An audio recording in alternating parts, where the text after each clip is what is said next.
ஆண்டவராக இயேசு கிறிஸ்துவின் நாமத்தினாலே இந்த நோ யோர் பைபிள் ப்ரோக்ராமுக்கு அசம்பிளிஸ் ஆஃப் காட் திருச்சபையின் சார்பாக நாங்கள் உங்களை வாழ்த்தி வரவேற்கிறோம். கர்த்தருடைய வேதம் குறைவற்றதும் அது ஆத்மாவை உயிர்ப்பிக்கிறதுமாக இருக்கிறது. அது பேதைகளை ஞானியாக்குகிறது, பாதைகளுக்கு வெளிச்சமாக இருக்கிறது. அப்படிப்பட்ட வேதத்திலிருந்து நாம் தினமும் கற்றுக்கொள்ள கர்த்தர் ஏற்படுத்தி கொடுத்த இந்த அற்புத வாய்ப்பிற்காக நான் ஆண்டவரை உண்மையாக துதிக்கிறேன்.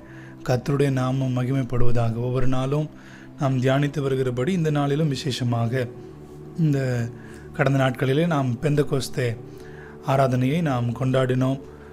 சபை பிறந்த ஒரு நாள், பரிசுத்த ஆவியானவர் வம்சமான யாவர் மீதும் இந்த உலகத்திலே பொழிந்தருளப்பட்ட நாள் என்கிற அந்த விசேஷித்த நாளை நாம் திருச்சபையிலே நாம் விசேஷமாக கொண்டாடி நாம் அதனை குறித்த செய்திகளை, அநேக காரியங்களை நாம் கேட்டிருக்கக்கூடும். ஆனாலும் சில காரியங்களை நான் இந்த நாளிலே நினைப்பூட்ட விரும்புகிறேன். பரிசுத்த ஆவியானவரை குறித்த சில காரியங்களை நாம் கற்றுக்கொள்ள, நினைப்பூட்டி கொள்ள கர்த்தர் நமக்கு உதவி செய்வாராக. பரிசுத்த ஆவியானவர் நம்முடைய ஆண்டவர், நாம் வணங்குகிற ஆண்டவர் யார் என்றால் அவர் திரியேக தேவன், பிதா, குமாரன், பரிசுத்த ஆவியானவர் என்கிற இந்த திரித்துவ தேவனை நாம் ஆராதித்து கொண்டிருக்கிறோம். இவருக்கு பல காரியங்கள் இவர் மனிதனுடைய வாழ்க்கையிலே செய்கிறார். குமாரன் வாக்குத்தத்தமாய் சொல்லி நமக்கு அனுப்பி தந்த ஒரு அற்புதமான ஒரு வாக்கியம், வாக்கியம்தான் பரிசுத்த ஆவியானவர் என்பதை நாம் விளங்கி கொள்ள முடியும். இந்த பரிசுத்த ஆவியானவர் பழைய ஏற்பாட்டு காலகட்டங்களிலே எல்லாருக்கும் பொழிந்தருளப்படவில்லை. நாம் வேதாகமத்தை வாசிக்கிற போது சில நபர்களை ஆண்டவர் தெரிந்து கொள்கிறார். அவர்களின் மீது கர்த்தருடைய ஆவியானவர் இறங்குகிறார். கர்த்தர் அவர்களை பயன்படுத்துகிறார். அவர்களை கொண்டு ஜனங்களை ஆசீர்வதிக்கிறார், நன்மைகளை செய்கிறார். திரும்பமாக சில நேரங்கள் பாவம் செய்கிற போது அவர்களை விட்டு எடுபட்டு போய்விடுகிறார். இதுதான் பரிசுத்த ஆவியின் நிலைமை பழைய ஏற்பாட்டு காலங்களிலே. ஏனென்றால் அவர் மனுஷரோடு வாசம் செய்ய முடியவில்லை. ஆனால் புதிய ஏற்பாட்டு காலத்திலே கர்த்தர் யோவேல் தீர்க்கதரிசியின் மூலமாக சொன்ன வாக்குத்தத்தத்தை நிறைவேற்றுகிறார். எப்படி என்றால் அவர் மனுஷனுடைய எல்லா மனுஷருக்கு மேலாகவும் அவர் பொழிந்தள்ளப்படுகிறார். யாரெல்லாம் வாஞ்சையோடு அவரை வாஞ்சிக்கிறார்களோ அவர்கள் எல்லார் மீதும், மாம்சமான யாவர் மீதும் என் ஆவியை ஊற்றுவேன் என்று அவர் சொன்னதின்படி அவர் எல்லார் மீதும் பொழிந்தள்ளப்படுகிறார். யாரெல்லாம் ஆவியானவரே நீர் எங்களுக்கு வேண்டும், உம்முடைய துணை எங்களுக்கு வேண்டும், ஒத்தாசை எங்களுக்கு வேண்டும் இந்த உலகத்தில் என்று கேட்கிறார்களோ அவர்கள் எல்லார் மீதும் அவர் பொழிந்தருளப்பட்டு அவர்களை நிரப்பி அவருடைய வாழ்க்கையில் அற்புதங்களை செய்து அவர் அற்புதமாய் மாற்றி அவர்களை நித்தியத்திற்கு பங்குள்ளவர்களாய் மாற்றுகிறார். இதுதான் ஆவியானவருடைய கிரியை என்பதை இந்த புதிய ஏற்பாட்டு காலத்திலே நாம் அறிந்து கொள்ள முடியும். பழைய ஏற்பாட்டு காலத்திலே ஒரு சில நபர்களை தெரிந்து கொண்டு அவர்கள் மூலமாய் கிரியை செய்தார். ஆனால் புதிய ஏற்பாட்டு காலத்திலே ஒவ்வொரு தனி மனிதனுக்குள்ளும் அவர் உள்ளே வாசம் செய்து அவருடைய வாழ்க்கையை அற்புதமாய் மாற்றி அவளை ஆசீர்வதித்து நித்தியத்திற்கு நேராய் நடத்த ஆண்டவர் விருப்பமுள்ளவராய் இந்த பரிசுத்த ஆவியானவரை இந்த உலகிற்கு தந்தரலி இருக்கிறதை நாம் அறிந்திருக்கிறோம். இந்த நாளிலும் விசேஷமாக இந்த பரிசுத்த ஆவியானவர் என்ன காரியங்களை செய்கிறார் என்பதை இந்த நாளில் நாம் தியானிக்க கர்த்தர் நமக்கு கிருபை தருவாராக. அப்போஸ்தலர் 1வது அதிகாரம் 8வது வசனம் இப்படியாக சொல்கிறது: பரிசுத்த ஆவி உங்களிடத்தில் வரும்போது நீங்கள் பலன் அடைந்து எருசலேமிலும் யூதேயா முழுவதிலும் சமாரியாவிலும் பூமியின் கடைசி பரியந்தமும் எனக்கு சாட்சிகளாய் இருப்பீர்கள் என்றார் என்று அங்கே வசனம் சொல்லியிருக்கிறது. அவர் செய்கிற முதல் ஒரு காரியம், கர்த்தர் பரிசுத்த ஆவியானவர் அவர் பலப்படுத்துகிறார். இந்த உலகத்திலே ஜனங்கள் எல்லாரும், மனிதர்கள் எல்லாரும் தேவனுக்கு முன்பாக நிலைக்க வேண்டும், பரிசுத்தமாய் வாழ வேண்டும், நித்தியத்தை அடைந்து விட வேண்டும் என்று எல்லாரும் முயற்சி செய்கிறார்கள். அவர்களுடைய பலன்கள், அவர்களுடைய செயல்கள், அவருடைய கிரியைகள் எல்லாம் வீணாய் போய்விடுகிறது. அவர்கள் தேவனுக்கு முன்பாக பரிசுத்தமாய் வாழ முடியவில்லை. ஆகவே தான் கர்த்தர் இந்த ஆவியானவரை தந்தருளி அவர்களுக்கு பலனை தந்து உதவி செய்து அவர்களை தேற்றி அவர்களை அவர் பரிசுத்தவான்களாய் நிறுத்த வேண்டும் என்கிற ஒரு எதிர்பார்ப்போடு அவர் அவர்களுக்கு அந்த பரிசுத்த ஆவியானவரை வாக்குத்தத்தம் பண்ணி அவர்களுக்கு பொழிந்தருளி இருக்கிறதை பார்க்கிறோம். அதை தான் நாம் பெந்தெகோஸ்தே பண்டிகை என்று கொண்டாடுகிறோம். இந்த பரிசுத்த ஆவியானவர் நமக்கு பலன் தருகிறார். நம்முடைய ஒவ்வொரு வாழ்க்கைக்கும் அவர் பலன் தருகிறார். பல விதங்களிலே கர்த்தர் பலன் தருகிறார். அந்த காரியங்கள் எல்லாம் இன்றைய நாளிலே நாம் தியானிக்க கர்த்தர் நமக்கு உதவி செய்வாராக. முதலாவதாக ஒரு காரியம், யோவான் எழுதின சுவிசேஷம் 16வது அதிகாரம் 8ஆம் வசனம் இப்படியாக சொல்லுகிறது, அவர் வந்து பாவத்தை குறித்தும் நீதியை குறித்தும் நியாய தீர்ப்பை குறித்தும் உலகத்தை கண்டித்து உணர்த்துவார். இன்றைக்கு நாம் பலனற்று போகிறதற்கு ஒரு காரணம் என்னவென்றால், நாம் பாவத்திற்கு இடம் கொடுத்து உலகத்தின் அநியாயங்களை செய்து நாம் வாழ்கிறதுனாலே நம்முடைய வாழ்க்கையிலே நாம் பலன் இல்லாமல் நாம் கீழே விழுந்து விடுகிறோம். பரிசுத்தமாய் வாழ்வதற்கு, நித்தியத்திலே போய் சேர்வதற்கு பலம் தேவை. அதை தான் இந்த பரிசுத்த ஆவியானவர் நமக்கு தருகிறார். பாவத்தை கண்டித்து உணர்த்தி, நீதியை நமக்கு கண்டித்து உணர்த்தி, நியாய தீர்ப்பை குறித்து கண்டித்து உணர்த்தி நம்மை பலப்படுத்துகிறார். கர்த்தர் செய்கிற முதல், பரிசுத்த ஆவியானவர் செய்கிற முதல் ஒரு காரியம், அவர் நம்மை கண்டித்து உணர்த்துகிறார். நம்ம என்ன தப்பு செஞ்சாலும் சரி, நமக்குள்ள ஒரு உணர்வு வரும், நீ செய்கிறது தப்பு, இது செய்யாத, இது வேதத்திற்கு விரோதமான ஒரு காரியம். இது யாருடைய குரல் என்றால், இது பரிசுத்த ஆவியானவரின் குரல். நம்ம ஹெல்ப் பண்ணியிருப்போம், சில நேரத்தில் சில இடத்துல உள்ள மறைச்சி வச்சுட்டு சில காரியங்களை செய்வோம். அப்பொழுதெல்லாம் நம்முடைய உள்ளத்தை சில காரியங்கள் உணர்த்தும். இதை யார் செய்கிறார் என்றால், பரிசுத்த ஆவியானவர் செய்கிறார். நீ எனக்கு முன்பாக வைந்து நிற்க வேண்டும் என்றால் நான் உன்னை பலப்படுத்த வேண்டும். பலப்படுத்துவதற்கு பரிசுத்த ஆவியானவர் செய்கிற முதல் ஒரு காரியம், அவர் நம்முடைய பாவங்களை, அநீதிகளை, அநியாயங்களை, நமக்குள்ளே இருக்கிற துன்மார்க்கமான காரியங்களை அவர் சுட்டி காட்டுகிற, அவர் கண்டித்து உணர்த்துகிற ஆண்டவராய் இருக்கிறார். இரண்டாவதாக இந்த பரிசுத்த ஆவியானவர் செய்கிற ஒரு காரியம், 1 கொரிந்தியர் 6வது அதிகாரம் 19 முதல் 20 வசனங்களை நாம் வாசிக்கிற போது அங்கே ஒரு காரியத்தை நாம் புரிந்து கொள்ள முடியும். இந்த பரிசுத்த ஆவியானவர் அவர் நமக்குள்ளே வாசம் செய்து நம்மை அவர் மாற்றுகிறார் என்று பார்க்கிறோம். அவர் நமக்குள்ளாக வாசம் செய்து நம்மை மறுரூபமாக்குகிறார். இந்த பரிசுத்த ஆவியானவர் எப்படி நம்மை பலமடைய செய்கிறார் என்றால், நமக்குள்ளே வாசம் செய்து நம்மை அவர் மறுரூபப்படுத்துகிறார். தேவனுடைய ஆலயமாக அவர் மாற்றுகிறார். ஏனென்றால் நாம் தேவனுடைய ஆலயமாக இருக்கிறோம் என்று வசனம் சொல்லுகிறது. யாரெல்லாம் இந்த மணவாட்டியாகிய சபை, அவர் மணவாட்டியாகிய சபையை போல நடக்கிறார்களோ அவர்கள்தான் நித்தியவான்களாய் அவர்கள் மாற முடியும். அதற்கு தான் இந்த பரிசுத்த ஆவியானவர் நமக்குள்ளே வாசம் செய்து நம்மை தேவனுடைய ஆலயமாக அவர் என்ன பண்ணுகிறார், மறுரூபப்படுத்துகிறார். நாம் கர்த்தரிடத்தில் அர்ப்பணிக்க வேண்டும். ஆவியானவரை எங்களை பலப்படுத்துவீராக, எங்களுக்குள்ளே வாசம் செய்து எங்களை உம்முடைய ஆலயமாக மாற்றி, உம்முடைய மணவாட்டியாய் மாற்றி, எங்களை பலன்மடை செய்து எங்களை உம்முடைய பரலோக ராஜ்யத்தில் சேர்த்துக் கொள்வீராக என்று சொல்லி அர்ப்பணிக்கும் போது ஆண்டவர் நமக்குள்ளே வந்து வாசம் செய்து நம்மை அவருடைய ஆலயமாக மாற்றுகிறார். ஆண்டவர் நமக்குள்ளே வாசம் செய்யலை, பரிசுத்த ஆவியானவர் நமக்குள்ளே வாசம் செய்யலைன்னா நம்முடைய வாழ்க்கையில் வேறு ஆவிகள் தான் வாசம் செய்ய முடியும். அசுத்த ஆவிகள், பொல்லாத ஆவிகள், இவைகள் வந்து வாசம் செஞ்சிச்சுன்னா அங்கே தேவன் பிரியமாக இருக்க முடியாது. அங்கே பலன் குறுகி போகும். நாம் நித்தியத்திற்கும் அவர் விரும்புகிற ஒரு பாத்திரவான்களாய் மாற முடியாது. ஆகவே நம்முடைய இருதயங்களிலே, ஆண்டவரை நீர் எங்கள் இருதயங்களில் வாசம் செய்யும் என்று அர்ப்பணிக்கும் பொழுது பரிசுத்த ஆவியானவர் நமக்குள்ளே வாசம் செய்து நம்முடைய இருதயங்களை அவருடைய ஆலயமாக மாற்றி அதிலே ஆண்டவர் நம்மை பலப்படுத்தி அவர் நித்தியத்திலே கொண்டு போய் சேர்க்க அவர் உண்மை உள்ள தேவனாய் இருக்கிறார்.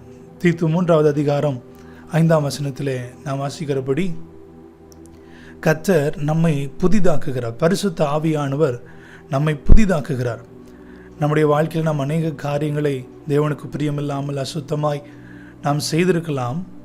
ஆனால் என்றைக்கு நம்முடைய தவறுகளை உணர்ந்து, ஆண்டவரே உம்முடைய இரத்தத்தினால் என்னை கழுவும் என்று நம்மை அர்ப்பணித்து நம்மை ஆவியானுடைய கரங்களிலே விட்டு கொடுக்கிறோமோ அப்பொழுது கர்த்தர் நம்மை புதியவர்களாய் மாற்றுகிறார். சிம்சனுடைய வாழ்க்கையில பார்க்கிறோம், அவன் மேல் கர்த்தருடைய ஆவி இருந்தது. ஆனால் அவன் பாவம் செய்த நிமித்தமாக அவனை விட்டு கர்த்தருடைய ஆவியானவர் எடுக்கப்பட்டு போய்விட்டார்.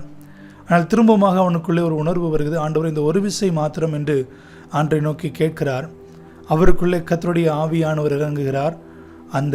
அந்த அவர்கள் கூடியிருந்த, அந்த பெலிஸ்தர் கூடியிருந்த அந்த அரண்மனையே, அந்த தூண்களை, அவர் கட்டியிருந்த தூண்களை இடித்து மொத்த பேரையும் அவர் அங்கே மடங்கடிக்கிறதை நாம் பார்க்க முடியும்.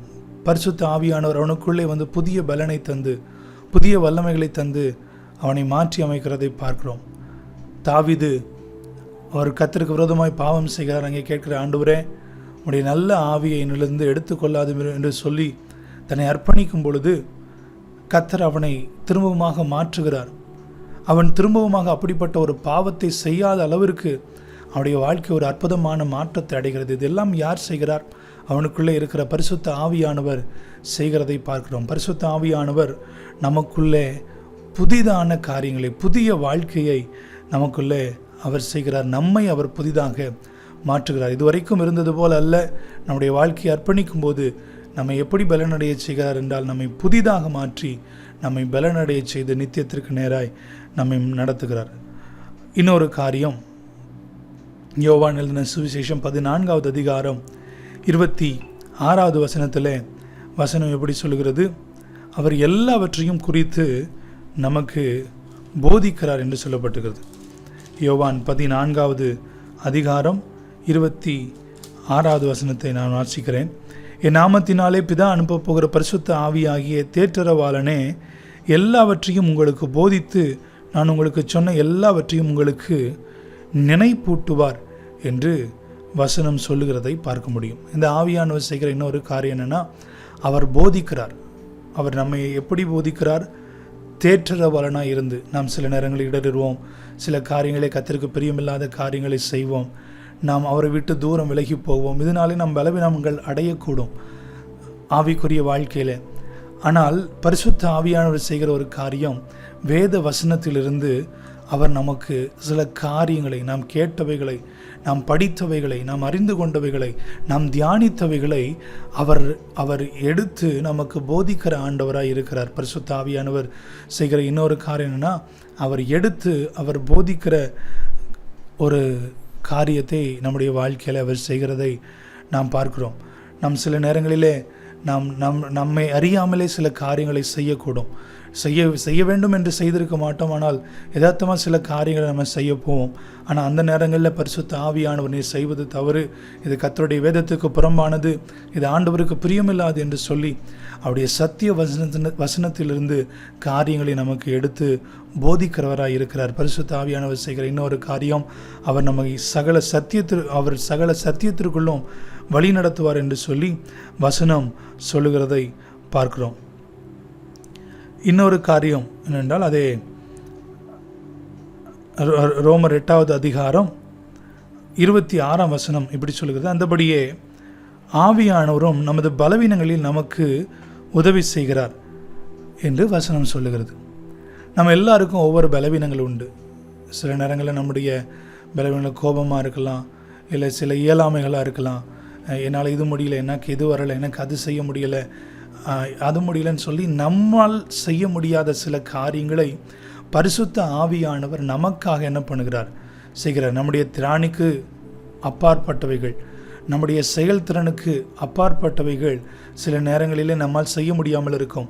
ஆனால் பரிசுத்த ஆவியானவர் அதை செய்ய நமக்கு அவர் கிருபை தருகிறார். வசனம் சொல்லுகிறது, பலத்தினாலும் அல்ல, பராக்கிரமத்தினாலும் அல்ல, தேவனுடைய ஆவியினாலே ஆகும் என்று அன்றைக்கு செருபாபேலுக்கு சொன்னது போல கர்த்தருடைய ஆவியானவர் நமக்கு சொல்லுகிற காரியம், உங்களுடைய பலவீனங்களிலே நான் உங்களுக்கு உதவி செய்கிறேன், உங்களுக்கு உதவி செய்து உங்களை பலப்படுத்துகிறேன் என்று ஆண்டவர் சொல்லுகிறார். 2 கொரிந்தியர் 3வது அதிகாரம் 17வது வசனத்தில் பரிசுத்த ஆவியானவர் செய்கிற இன்னொரு காரியம் அங்கே பார்க்கிறோம். கர்த்தரே ஆவியானவர், கர்த்தருடைய ஆவி எங்கேயோ அங்கே விடுதலையும் உண்டு என்று சொல்லப்பட்டிருக்கிறது. ஆவியானவர் செய்கிற இன்னொரு காரியம், அவர் விடுதலையை தருகிறார். நம்முடைய வாழ்க்கையில் அநேக காரியங்களினாலே நாம் கட்டப்பட்டு இருக்கக்கூடும். பாவத்தினாலே, அக்கிரமத்தினாலே, சாபத்தினாலே, துணிகரங்களினாலே, சில விட முடியாத பழக்க வழக்கங்களினாலே, சுவாபங்களினாலே, நாம் பல காரியங்களினால் நாம் கட்டுண்டிருக்கக்கூடும். ஆவியானவர் செய்கிற ஒரு காரியம், எல்லாவற்றிலும் இருந்து நம்மை விடுதலையாக்குகிறார். அவரால் விடுவிக்க முடியாத ஒரு நபர், ஒரு காரியம் என்று எதுவும் இல்லை. எந்த சூழ்நிலை ஆனாலும் சரி, எப்பேற்பட்ட காரியமானாலும் சரி, ஆவியானவர் அங்கே இருந்தால் அவர் நம்மை விடுதலையாக்கி நம்மை அற்புதமாய் நடத்துகிற ஆண்டவராக இருக்கிறார். 1 பேதுரு 1வது அதிகாரம் 2வது வசனத்தில் இப்படியாக சொல்லுகிறது, ஆவியானவரின் பரிசுத்தமாக்குதலினாலே. ஆவியானவர் செய்கிற இன்னொரு காரியம், அவர் நம்மை பரிசுத்தமாக்குகிறார். நம்முடைய பாவங்களை கண்டித்து உணர்த்தி நம்மளுக்கு நீதியை படிப்பித்து நம்மை பரிசுத்தத்திற்கு நேராக இயேசுவை போல மாறுகிறதற்கு, அவரை போல மாறுகிறதற்கு நம்மை அவர் நடத்துகிறதை பார்க்க முடியும். பரிசுத்த ஆவியானவர் செய்கிற ஒரு காரியம், கடைசியாக ஒரு காரியம் 1 கொரிந்தியர் 2 அதிகாரம் 10-11 வசனங்களை பார்க்கும்பொழுது, அவர் தேவனை குறித்து முழுவதுமாய் அறிந்திருக்கிறார். மனுஷர்களால் தேவனை முழுவதுமாக அறிந்து கொள்ள முடியாது. ஆனால் பரிசுத்த ஆவியானவர் தேவனை குறித்து முழுவதுமாக அறிந்திருக்கிறார்.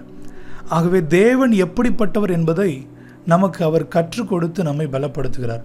நாம் எந்த அளவுக்கு ஆண்டவரை அதிகமாக நாம் கற்றுக்கொள்ள ஆரம்பிக்கிறோமோ, அவரை அறிய ஆரம்பிக்கிறோமோ, அந்த அளவுக்கு தான் நம்மால் பலப்பட முடியும்.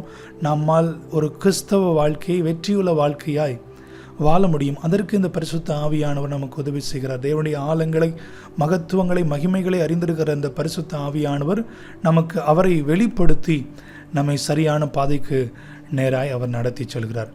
இந்த ஆவியானவர் இந்த எல்லா காரியங்களின் மூலமாக நம்மை பலப்படுத்தி நம்மை அவருக்கு சாட்சியாக நிற்கிறார். வாசித்த வசனம் சொல்லுகிறது, எனக்கு சாட்சிகளாக இருப்பீர்கள். எல்லா இடங்களும் அவங்கள பலப்படுத்தி, பரிசுத்த ஆவியானவர் உங்களிடத்தில் வரும்போது நீங்கள் பலனடைந்து எல்லா பகுதிகளிலும் என்ன பண்ணுவீங்க, எனக்கு சாட்சியாக இருப்பீர்கள் என்று சொல்லப்பட்டிருக்குது. இந்த பரிசுத்த ஆவியானவர் இயேசுவை இந்த உலகத்திற்கு நம் மூலமாய் அவர் வெளிப்படுத்தி சாட்சி கொடுக்க விருப்பமுள்ளவராய் இருக்கிறார். ஆகவே தான் நமக்கு இப்படிப்பட்ட அற்புதமான ஒரு பலனை இலவசமாய் கிருபையாய் கர்த்தர் தந்திருக்கிறார். அந்த வாய்ப்பை நம்முடைய வாழ்க்கையில் பயன்படுத்தி கர்த்தருடைய நாமத்தை மகிமைப்படுத்த கர்த்தர் உதவி செய்வாராக. பரிசுத்த ஆவியானவரை நம்முடைய வாழ்க்கையில் நாம் அனுமதிக்கும் பொழுது கர்த்தர் நம்மை எல்லா விதங்களிலும் பலப்படுத்தி அவருக்கு சாட்சியாக நிறுத்த உண்மையுள்ள தேவன். இருக்கிற இடங்களில் கண்கள் மூடி ஜெபம் பண்ணும். ஆண்டவரே, பரிசுத்த ஆவியானவரே, எங்கள் மீது பொழிந்தருளப்படுவீராக. மாம்சமான யாவர் மீதும் என் ஆவியை ஊற்றுவேன் என்று சொன்னீரே. கர்த்தாவே, எங்களிலே உம்முடைய பலன் தரிப்பிக்கப்படட்டும் என்று சொல்லி ஜெபிக்கிறோம். எங்களை பலப்படுத்தி உலகமெங்கிலும் பூமியின் கடைசி முனை மட்டும் எங்களை உமக்கு சாட்சிகளாய் நிறுத்துவீராக. ஆண்டவரே, அதற்கு நாங்கள் உம்மால் ஆண்டவரே பலப்படுத்தப்பட்ட வாழ்வு வாழ எங்களை அர்ப்பணிக்கிறோம். கர்த்தர் ஆசீர்வதியும். இயேசுவின் நாமத்தில் ஜெபிக்கிறோம் நல்ல பிதாவே. ஆமேன், ஆமேன். கர்த்தர் உங்களை ஆசீர்வதிப்பாராக.